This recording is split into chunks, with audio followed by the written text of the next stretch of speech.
tell somebody. This is the best thing I've ever seen. That. Let's talk about that. Listen to this. Memorable and exciting. Well, then be less boring. I'm going to tell everyone. Wait here. Mighty remarkable, Big Daddy. Remarkable. Welcome to Remarkable, a podcast for B2B marketers that deconstructs the most iconic moments in film, television, pop culture, and advertising for a single purpose: to give you, the B2B marketer, the same storytelling techniques that the pros use. In each episode, you will learn techniques from Hollywood, Pixar, Marvel, and beyond, from Spielberg's hands to yours, bringing remarkable content ideas to you every single week. I'm Ian Faison, CEO of Caspian Studios. This is Remarkable. This week, we're talking marketing lessons from Assume That I Can campaign. Hey bartender, you assume that I cannot drink a margarita, so you don't serve me a margarita? So I don't drink a margarita. Your assumption becomes reality. With the help of our special guest, VP of Corporate Communication and Content Marketing at AudioEye, Mike Barton. Mike, how are you? I'm good. Glad to be here. Yeah, glad to have you on the show. You spent years at Adobe. Now you're running things at AudioEye. Excited to dig into all that. But first, why the heck did you pick Assume That I Can, the ad campaign today? Yeah, this is one of my favorite campaigns in recent memory. It's a story of Madison, who has Down syndrome. It was released in 2024 for World Down Syndrome Day. And parents, you assume that I cannot live on my own, so you don't encourage me to live on my own, so I don't live on my own. And really, the point of it is to challenge assumptions that people have about people with Down syndrome and think about them and the things that they do differently. And so, one, it helped me personally shift my perspective and think very differently about not only people with Down syndrome, but people with disabilities as well. And it became to me a great reminder that that's really how all marketing should be. It should be balanced with a unique insight. There should be a story that drives that. And in this case, Madison teaches us that, hey, your assumptions about what I can't do become the reality for me. You are limiting my potential with your assumptions. And she tells that story so powerfully. She goes through examples, as you may remember, of her working, going to the gym, hanging out with friends, going to the bar, things that a lot of people, again, just kind of assume that people with Down syndrome can't do. And so I love it. It shifted how I thought. And again, I just think it's a great example that a unique insight powered by a story really can get, no matter what you're selling, a product or a service, it can help you to totally break through the noise and make that message resonate with the audience you're trying to talk to. Yeah, it's an incredible campaign, and I'm so excited to dig in. But before we do, tell us a little bit about your role at AudioEye. Yeah, so at AudioEye, I'm over content and communications, as we talked about. What I do now, I kind of like to position as in contrast to what I did previously. So you mentioned I was at Adobe for a number of years. I worked in all three business units at Adobe: the Creative Cloud Enterprise, Document Cloud, Marketing Cloud. So numbers of industries, numbers of personas that we talked to, and created content across almost every asset type you could imagine, right? PDFs, ebooks, white papers, videos, interactive landing page experiences, virtual events, in-person events. And over that time, as I look back on it, I'm like a little sad to say, as I think about it, I not once thought, is this interactive experience going to be accessible to somebody who's using a screen reader? Or is this PDF going to be accessible to somebody who's using some sort of assistive technology who might have a disability? And again, that was me. That was my team. I'm sure at Adobe, in the product world and the larger, there was thought of accessibility and they were working it into things. But on our marketing team, in the work that we were doing, I like to say that we're unintentionally ignorant. It's not that we knew about accessibility and chose not to. It's really that we just didn't think about it in our planning and our execution. So fast forward a number of years, I joined AudioEye, really liked the opportunity and found it to be a good mission. And like from day one, when I joined, it was just very illuminating to me that as I learned more about people with disabilities, I learned more how they access the internet and how they try to live their digital lives, and how the work that we do as marketers, the content we create, the digital experiences we create, for better or for worse, allow them to either successfully navigate the web or not be able to at all. So that's really what I'm looking to do here at AudioEye and with my team is we're looking to break those assumptions similar to the Assume That I Am campaign and talk to other marketers and talk to other business leaders and teach them essentially what it took me way too long to learn and begin to implement. Yeah, it's funny. So I learned about AudioEye almost 5 years ago, and I felt the exact same way when I was like, I had never thought about this. Like I'd never considered it. You know, obviously we work in podcasts where, you know, having transcriptions and all those sort of things is like especially back then, was like really difficult, right? To figure out, you know, or websites or marketing sites or things like that, like just ended up being like crazy expensive. And and just learning about audio, I really shifted my viewpoint on that and trying to figure it out from an accessibility standpoint, which is like really challenging, right? So it's a hard thing to do, and someone is solving it, which is cool. And obviously we'll get more into that. And if you think about it too, like with the physical world, you see signs of accessibility almost everywhere you go, right? You see parking spots, you have automated doors, you've got curb cuts that allow somebody in a wheelchair to get up on the sidewalk. So it's like it's a visible reminder in the physical space, but in the digital space, you don't see any of that. It's all in the underlying code, right? So it makes sense that for us especially those of us who work in digital, that it wouldn't be something that you know about or come across because it's all hidden, so to speak. Yeah, that's exactly right. Yeah. It's like, you know, if things that are written in Braille, it's like they could say anything, right? You know, like you'd have no idea if everything that was written in Braille, you know, it could be secret codes, and you wouldn't even know, you know? Yeah. The invisible languages and communication and all of that. Yeah, that's so fascinating. Okay, Meredith, what the heck is the Assume That I Can campaign?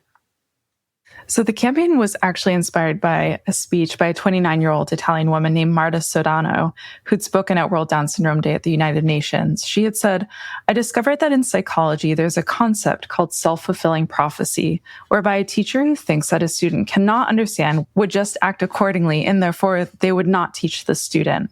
And in the campaign, you see the actress Madison talk about how, like, if a teacher thinks you can't understand Shakespeare, they won't try to teach it to you. And teacher, you assume that I cannot learn Shakespeare. So you don't teach me Shakespeare. Old MacDonald had a farm.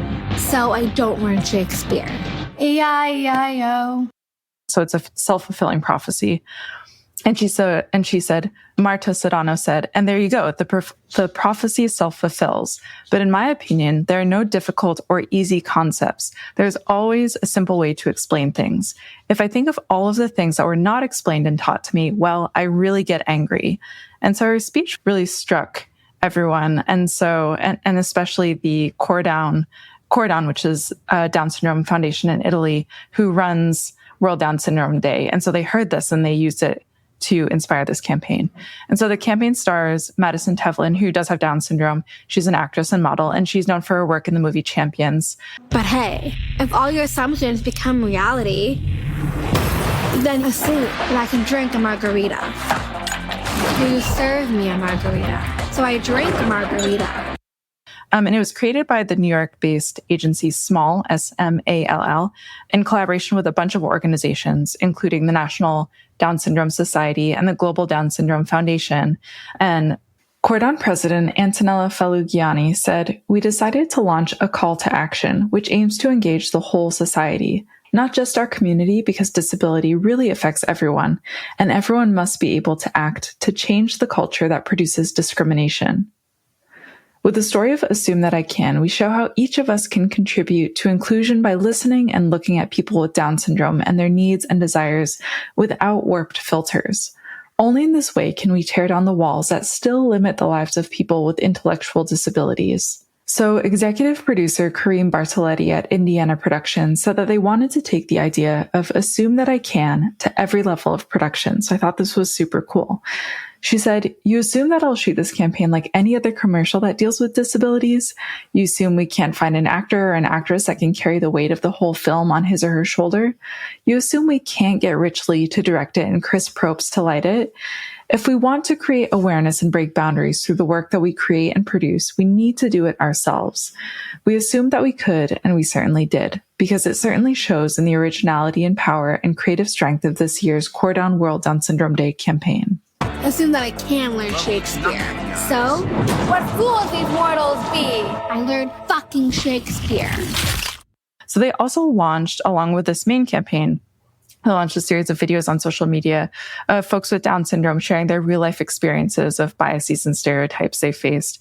And the content used hashtags Assume That I Can and World Down Syndrome Day and WDSD24, World Down Syndrome Day 24. And it also got boosted by the hashtag Of Course trend, where people say, I have Down syndrome. Of course you assume I can't. And then X, Y, or Z. For instance, I have Down syndrome. Of course you assume I can't get a tattoo. Or, of course you assume I can't ski or win an Emmy. And then it shows all of them holding up their Emmy or skiing or getting a tattoo. And so all of that said, the campaign, the film itself was viewed more than 150 million times across social media platforms. And it also got attention, got coverage on outlets like CNN, BBC, Fox News, and Vogue. So hugely successful campaign. And so I'm wondering, Mike, I know you chose this campaign also because of your work. I'm wondering if you can share some things that you've learned about accessibility that marketers can put into action today on their campaigns that would make their campaigns and content accessible to a wider audience.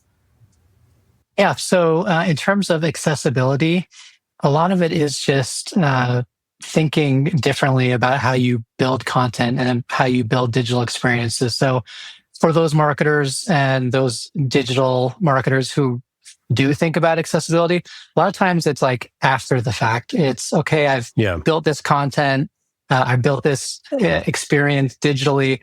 Are there some boxes I can check to make sure that it's accessible?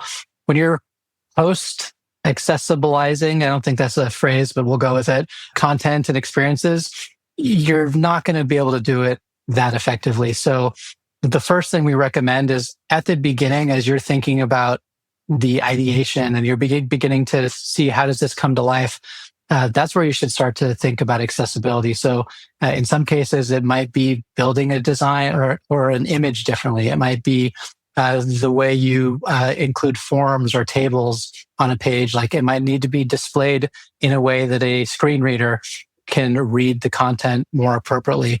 We found that a lot of the issues fall into images, links, and forms that are built incorrectly, which think about any website that you've been on recently or any website that you build, right? It's full of links, images, and forms. And so an example would be a bad image. I'm using a screen reader.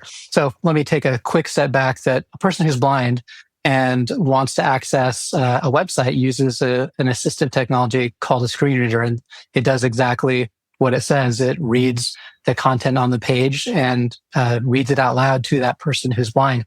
And so it reads the copy, but it also reads the alt text behind images, the alt text behind links. And so if you're heading your header image on your page, the alt text says header image 1, that doesn't tell them anything, right? And then the next link that would get them to a page deeper in the site, instead of saying, click here to learn about Rogaine. I don't know why I picked Rogaine, but it's very clear, you know where you're going, as opposed to click here. And if 3 or 4 links on your page all say click here, I have no idea where I'm going. So if those can be built correctly from the get-go, you're 90% of the way to building an accessible site that people with disabilities can navigate using their assistive technology.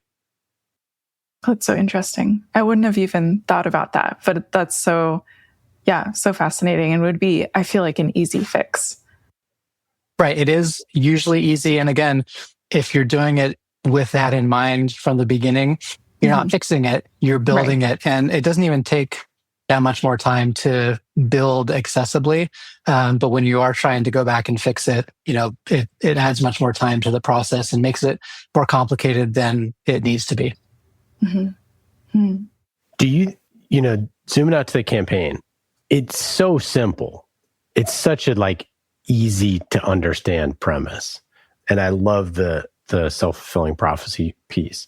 Yeah. Why do you think this thing was went so viral, was so big? Yeah, I think there's some principles in this campaign. And part of the reason I love it is because I think those principles work not only for this campaign, but they work for marketing in general. And, marketing, we take a step back. Often we think about it's about driving demand or driving a specific conversion on a site. But I think the most powerful marketing and the marketing that really resonates is the type that helps us reshape our beliefs. And so in this case, right, we talked about the belief and the assumptions that people had were limiting and they were self-fulfilling prophecies. And so this flips that on its head. It flips the script. It changes the mindset, however you want to describe it, and makes me, as the person who gets pulled into it, think not about the limitation that people with Down syndrome have, but instead to make me think about the possibilities that people with Down syndrome have, right? It takes you from, oh, she can't do these things, to assume that I can. And that assumption is not on me as a person with Down syndrome. That's on you. And so really impactful marketing, I think, shifts how people see the world, and more importantly, not how they see this big ambiguous world, but how they see their specific self in that world. And I think I definitely, I think most people who watched it, saw myself very clearly as a person who often gave them those assumptions and made those assumptions on behalf of people with Down syndrome and people with disabilities. So I think it was powerful in that it brought you in and again, had that clear insight that, again, there's some principles there that we as marketers should be applying in everything that we create. Meredith, what do you think? It just makes me think how when we say assumption, it almost feels like an active thing, but it's almost like ingrained in how I think culturally people have thought about folks with Down syndrome or other disabilities, where this sort of reawakens that actively think about how you're putting content out there and who can actually experience it, and to take more time to really think about how you're designing it. And often we're in marketing and communication, we're talking to someone, right? And so I think this just it's a really powerful example that you can make a one-way medium, like watching a video, a little bit more conversational, right? I wasn't talking back to this video when I watched it, but in a way, I was talking to myself about it, right? I was putting myself in those shoes. And Madison, by telling her story, drew me into that, right? It became something that I became a part of. And sure, you could say that's easy when you're talking about such a emotionally driven message that this one is.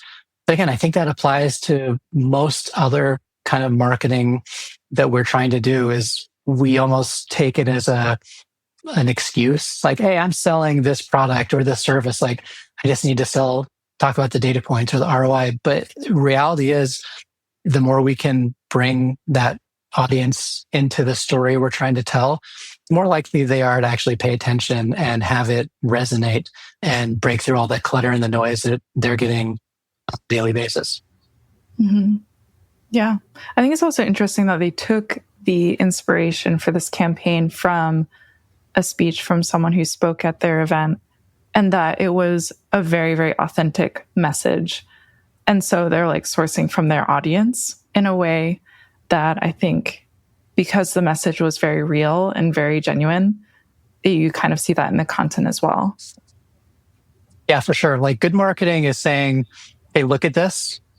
And great marketing is saying, hey, this might be you. So that's where I think the authenticity also comes in and allows you, again, to not just learn about this. Like, you could very well have created a different campaign that I now understand that perspective much more. But because of the way and that insight that I need to now assume that you can, it brought me in and made me say, not only might this be me, this is me, and I need to change how I think about people with disabilities. Mm-hmm. Yeah, absolutely.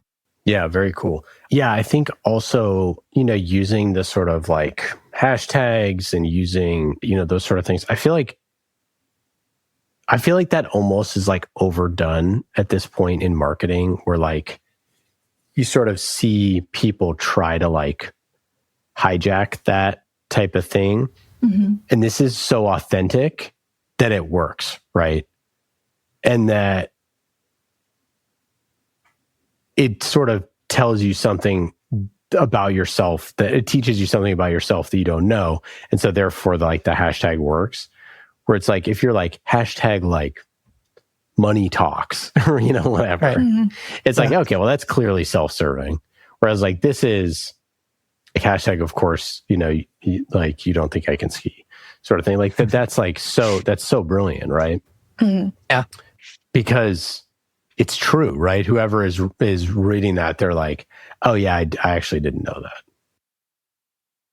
Again, it speaks to the authenticity that we were just talking about. And at the end of the day, like, the hashtags, yes, to your point, probably mean a little bit more in a campaign like this. But the reason it went viral at the end of the day wasn't like they chose the right hashtags or they chose the right channels, right? It was the story that was being told delivered that insight in such a powerful and authentic way. And again, it was her telling that story. They found somebody with Down syndrome, as opposed to somebody like me who say, hey, here's some stats about people with disabilities and here's the implications. Sure. That authenticity really drove the virality of this and made me want to share it when I came across it. And obviously we're talking about it today, so I continue to want to share it as well. So I think the more you unlock the right story and the right way, again, to make it resonate with the audience, the more likely they are to be sharing it and be talking about it and expanding the reach of that message that you want out there. Yeah, the picking the right hashtag thing, just to sort of double down on that, is like, a hashtag is super valuable when the people who it is serving are sharing it. Not, it's like why Me Too, not to compare the two, but like why Me Too was so powerful, right? Is because it's the person sharing it. It's not like me sharing it on behalf of someone else, right? I suppose there is some of that. So, I mean, I'm not saying it's like one size fits all, but if I were to post about it, it would be like, it is really cool seeing all these hashtag, of course, stories that I didn't know about, right? Where you're like shining light on this thing. So anyways, I digress, but I just think it's an interesting use of hashtags. And I feel like this is something that people get wrong a lot. And I think it's just like, it's an important piece to sort of like hone in on of it. It's not like choosing the right hashtag to use. It's creating something net new that means something. Because hashtag, of course, doesn't mean anything. Everyone on the internet have used hashtag, of course, for all sorts of random stuff. But this is like, oh no, we're going to own that phrase. And it's going to become ours, which is sort of the whole point of the campaign. Yeah, well, and as Meredith said, one of the things that was interesting, and I think helped with the success, was they had like a hashtag that up to a certain point was the hashtag, and then you added your version of it on the end, right? And what you kind of related to. So it also became that the hashtags became a reflection of your perspective. And so, in addition to everything you said there, the hashtags themselves became more authentic. It didn't just become something that you were also adding to it. It became your version that offered your perspective in a few more words, right? I think giving your audience a platform to share their accomplishments to is like one way to get people to share it a lot, and that's another reason why it spread, is like it gave people a way to share, like, I won an Emmy, or I got married, or, I skied and won this contest, like that sort of thing. And that way people are excited to share the content as well. Yeah, that's great. What else? Other B2B takeaways from this campaign? Yeah, I think another takeaway there is just the idea that simplicity scales. They came in with 4 words: assume that I can. Assume that I can do that job, that I can go to parties, that I can have sex, that I can be on stage. Assume that I can. So maybe I will.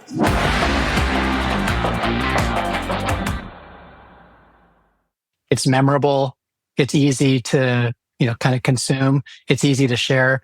But underneath those 4 words was like volumes and volumes of meaning and volumes of implication for me as the one who's hearing it. And I think a lot of times as we're creating content, there's almost a little bit of like more is better, when in reality, the best ideas don't need paragraphs. They just need precision. And that's what they had in this ad, was this precise insight that was shared in those 4 words. And so there's that quote that gets shared all the time of I would have written a shorter letter, but I didn't have the time, which speaks to this idea that like it's easy to go on and write, but it's really hard to centralize a focus and to simplify a message and really hone in on that idea that people can, one, quickly understand, that will authentically speak to them, and that they can then go and share. So I think that's another key, especially in B2B and marketing, is have you simplified your message? Have you simplified the program as much as possible so that it just makes it as easy as possible for your audience to consume that and understand it? I love that. And it's like, you do just have make it shorter. And until you get to the point where, is this even legible anymore? But yeah, no, I mean, like every single one of those words matter. I also just I feel like the timelessness of the simplicity, like this is a forever campaign. You run it every year for the rest of your life, and it's still going to be just as important as it was the day that you made it up. Not every campaign needs to be that way, but like this is core to the organization's mission. These 4 words are core to what they are trying to do.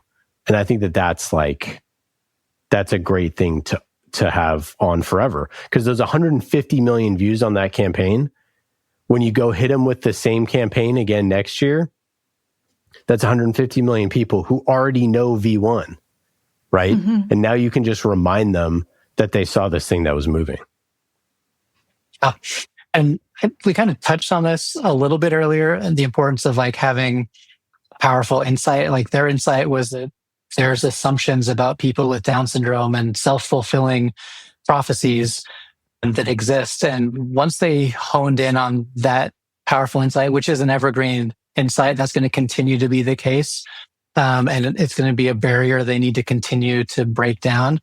Like you said, like it now becomes something that goes on forever. And so that's probably another B2B learning there, which is good content exists, but the more you can tie your content to these overarching narratives and these narratives that are grounded in those insights, that makes your content live longer and not just be like a good piece of content that goes on for a couple of months and then goes by as a new idea.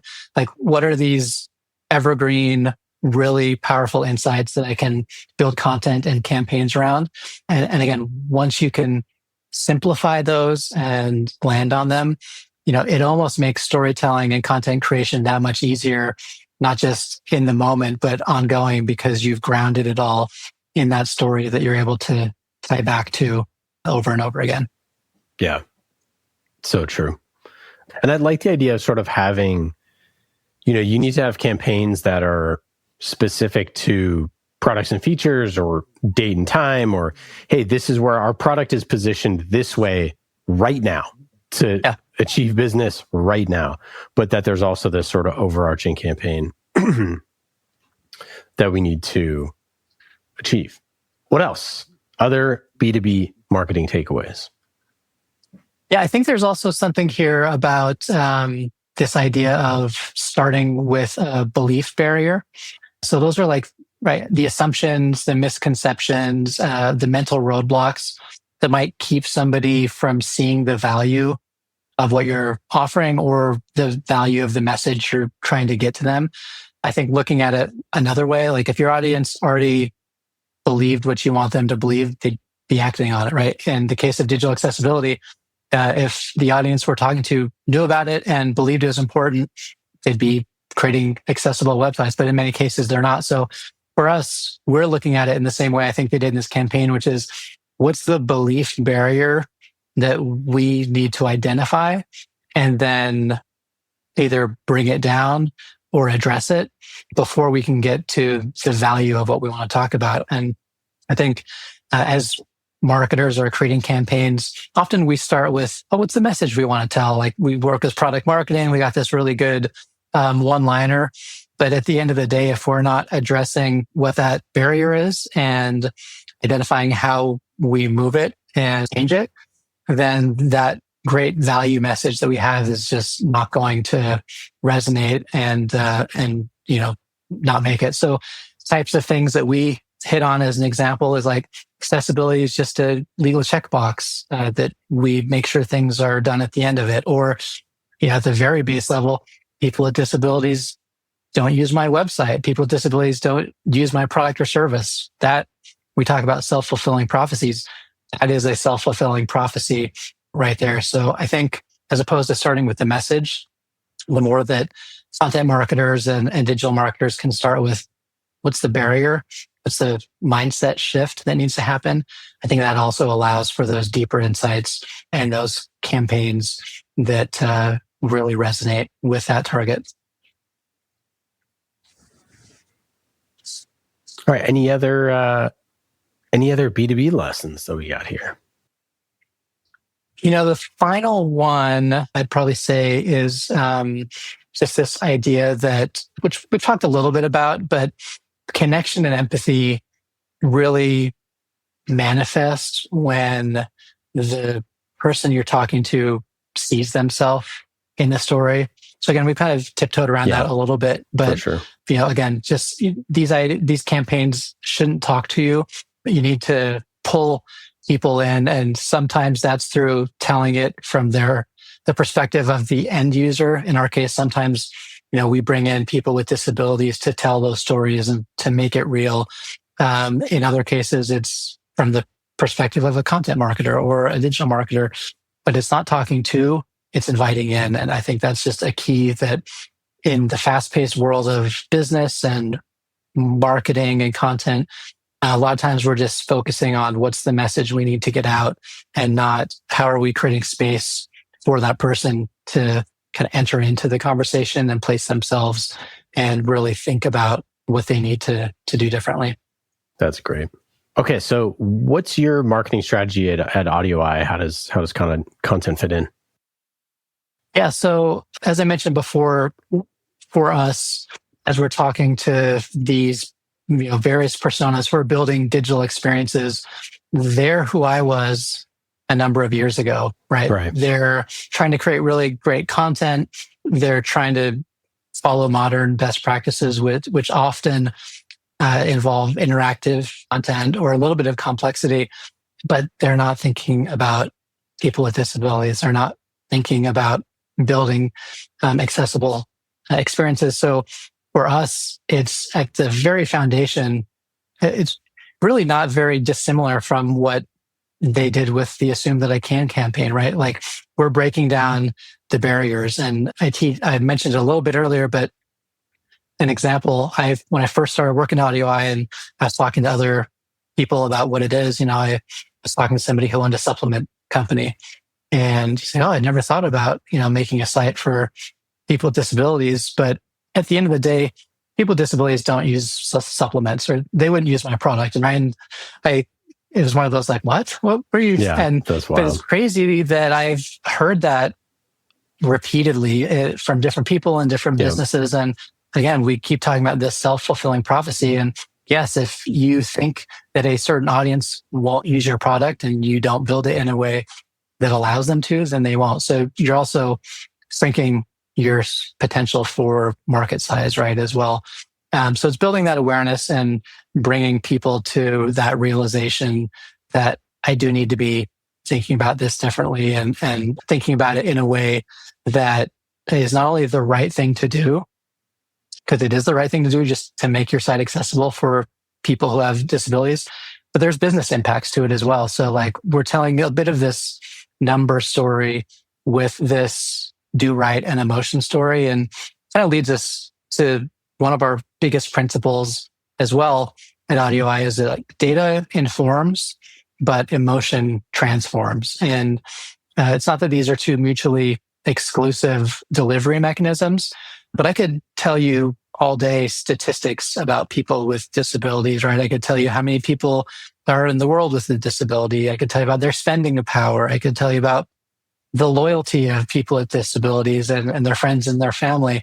All that is good information, but at the end of the day, it might not be enough to get you to change your processes in terms of content creation. It might not be enough to get you to change how you build your products or build your sites. And so it's really bringing data and emotion together. And as we saw in the Assume That I Can campaign, it was through the voice of somebody who had Down syndrome. So we're constantly bringing in blind people or deaf people or people who have mobility issues and letting them tell their story. One recently that was super interesting, somebody who's blind, a favorite band that was coming to his area. And he was like, this is the first time they'd come. This is going to be my first time to experience this in person.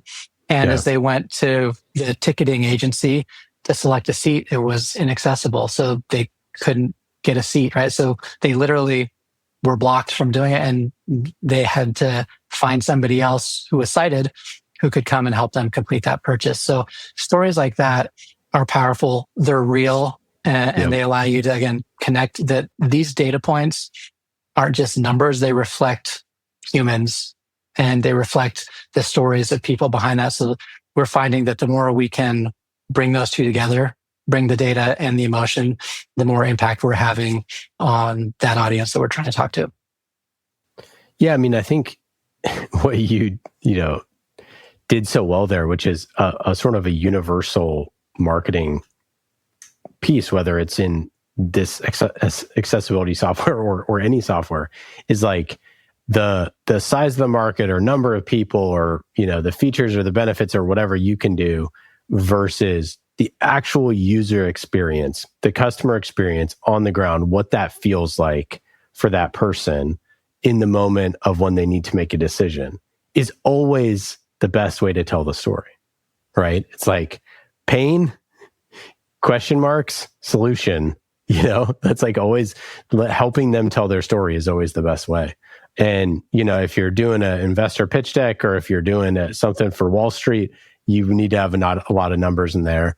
And maybe there's numbers, as I love that you said, inform, but stories transform. And, the transformation is the piece that gets someone to, inspire action. And hopefully, your product backs it up. Exactly. And that's the part that's like the easy part in a way for us, where the product does back it up. We do have a solution that makes it easy for businesses to keep their sites accessible. So yeah, it's almost like once we can get them to be bought into it, once we can bring those barriers down, once we can challenge their assumptions and it's a little bit like Inception, right? Like it works better if I'm not coming and telling you what your assumptions are. Like I need you to almost realize them for yourself. And then that allows you to shift how you're thinking about it. Once we can change those assumptions about business and people with disabilities, the solution almost becomes the easy part, right? Because it's like we've got this solution and this approach that helps you be as compliant and accessible as possible. So yeah, the product sells itself once we can help them recognize not only the need for it, but recognize the value that it will bring them and their end user who's trying to make a purchase or trying to consume news or trying to, log in and access their finances. Yeah, it reminds me of sort of the CFO that's there. It's like, well, none of our customers like the color purple, so why would we do anything the color purple? And you're like, well, I mean, your entire site says it's for people that are the color or that love the color blue. So like, right. Well, if anyone did like the color purple, why would they come to your site? It's like, and it's the same sort of thing. It's like, it's so obvious, like, the supplement person where you're saying like, oh, well, hey, nobody with disabilities would use us. You're like, well, they don't use you now. Right. And also you probably don't even know if that's true. A, but 100%. Like, A, you don't know if that's true. B, definitely they won't select you if you're, invisible to them or not able to be accessed in any way. So that's the self-fulfilling prophecy in and of itself, right? It's back to the campaign. It's like, it's a self-fulfilling prophecy if you don't think that your product is for a group of people. And ultimately, like, that's sort of like product 101, right? Is like you're trying to figure out who are the right people who would use this, and you're intentionally not excluding people because you don't know. Because you think that you're making a product for baseball pitchers, and it turns out it's like actually soccer goalies they love this thing and they're using it hand over fist, So I think that's like just a very common product mistake, but also a common marketing mistake where you just assume one thing. Whereas if you look at the data and you say, well, actually, maybe we're being too close-minded. For sure. It's not just a marketing mindset, it's a business mindset that if you're closed off by the assumptions that you have or the assumptions that your teams have, then you're not just limiting your marketing potential, but you're limiting your market potential as well. And so accessibility is not just, again, a right thing to do and helping to make your site more usable, but in a way, it's a growth driver. And especially in today's economic environment where, businesses are looking for, how can I get more out of my current investments? How do I, retain my customers better? Or how do I grow my customers with minimal increase to spend or reduce spend? It's about efficiencies. And this is a great way where that audience exists. They're already out there. In many cases, they want to use a product like yours. So if you can make it accessible, you've just immediately opened your digital doors to a large number of people. If your site's accessible, if you make it easy for them to interact with you, they're going to continue to come back. They're going to be loyal to a company like that too. So the market implication is also huge. Yeah, and to put some numbers on that. So, and this numbers might not be wholly accurate, but to paint a picture, roughly about 8 million people living in the US with either low vision or blind or legally blind. And you're like, you just take that number of like 8 million and you're like, that's a really big number of people who are being excluded from your products and services. You know what I mean? Yeah. Like, and to paint that picture of what if, to turn it on its head, what if we were the absolute best sock company, to your example, at servicing that demographic? If you did this for anything, whether it's whatever the thing is, it could be a disability, it just could be people who are segmented in a certain way, it could be, people who live in Indiana, it could be, whatever the segment of people is. What if we could be the best possible choice for this group of people without having to change the product at all? You know what I mean? Right. We're not talking about changing the product. We're just changing about, how you reach them. Yep. That's 8 million people. That's 16 million feet that you can right. Sell to, right? That's right. I also want to just shout out before we get out of here that you all have a web accessibility checker on the site. That's really cool. And people can just go do that. You can just go enter your website URL and get a free scan. And everybody should do that. Go check it out. And that's just at AudioEye.com. And it's the website accessibility checker in the resources tab. Yeah, thanks for calling that out. I think that's probably another assumption that people have, which is my site might not be accessible, but it's probably close enough. Because again, we build it pretty well. We have great developers. But in reality, if they're not following some of those very basic and simple best practices, we recently did a scan of 15,000 US websites where we used this checker and just went out and did a random scan of these 15,000 sites. I found that the average site had almost 300 accessibility issues per page. So not across their entire site, but 300 issues per page. And again, a lot of them were the images, the links, the forms that I talked about earlier, because you have those just about everywhere. So if you're not building one image correctly, you're probably not building every image. So a lot of people, when they put their site into a scan like that for the first time, they're shocked to see that assumption that they had was way off, that actually their site is actually pretty inaccessible. And that's just the automated portion. Automated scans can pick up some of the accessibility issues. Then you have like human experts who go and like audit your pages and add the human contextual perspective. And often we find even worse and more severe issues that an automated scan couldn't find. So that's just the start. And again, it challenges those assumptions and very quickly makes people realize, oh, maybe we do need to think differently about how we build this and not just try to fix it for the fact. Amazing. My final question here, what's your best advice for a first-time VP of marketing, content corporate comms that's trying to figure out their content strategy? I'd say if you're trying to figure out your content strategy, it really comes back to some of the stuff that we thought about today, which, again, a lot of times in my career and even recently, I start with, oh, this would be a cool idea. If we could execute X, Y, and Z like this, people are going to pay attention.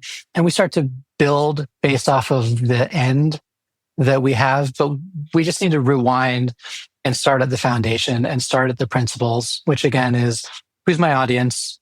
What assumptions do they have, in this case, about accessibility in their business that are wrong? And how do we challenge those assumptions and how do we challenge those barriers? And the more you can start with that, I think that's when those true stories become unlocked, and the types of stories that are memorable and that people can resonate to and that will cause them to change their mindset. And I think the other thing I would just add on top of that is just simply, me as a VP, I don't have all the answers. And a lot of times I've noticed my team all say something as like an idea or a direction, and they'll just go and do it because they think, oh, Mike has said this, so it must be, right? And I really had to reinforce with them that you're here because you're the experts. You've got, if not, in many cases, better ideas than I have. And so we really try to have this culture on the team of candor, where we feel safe to throw out ideas. We feel safe to have those ideas shot down, because in shooting down an idea, we're providing space for a better idea or an iteration of that idea that becomes great. And so I also believe that if you're a new leader at whatever level, don't let that go to your head. Even if it is your idea that's a really good one, the brain trust of those you hired and their perspectives and their expertise are going to take your idea and elevate it to eventually get to the point where it's a much better idea. And it's kind of a contrast to groupthink. They both sound like they might be the same thing, but having a brain trust that really has that freedom of creativity and that freedom of feedback, I think that's where those really compelling campaigns and those really compelling ideas come from. Fantastic. Mike, thank you so much for joining the show. We really appreciate it. For our listeners, go check out AudioEye.com and we'll chat soon. Thanks, Mike. Hey, thank you. Well, that's it for today. I hope you got some good ideas for your B2B content. Thank you for listening to Remarkable. I'm Ian Faison, CEO of Caspian Studios. Remarkable is created by the team at Caspian Studios, B2B podcast as a service. Caspian also creates fiction series for B2B companies, so if you want a business thriller, you can learn more at caspianstudios.com. Hollywood-style storytelling for B2B. And in today's episode, you heard from myself, Ian Faison, and Meredith O'Neill, senior producer here at Caspian Studios. Remarkable was produced this week by Meredith O'Neill, mixed by Scott Goodrich, and our theme song is Solomon by Falak. Be remarkable and rise above the noise.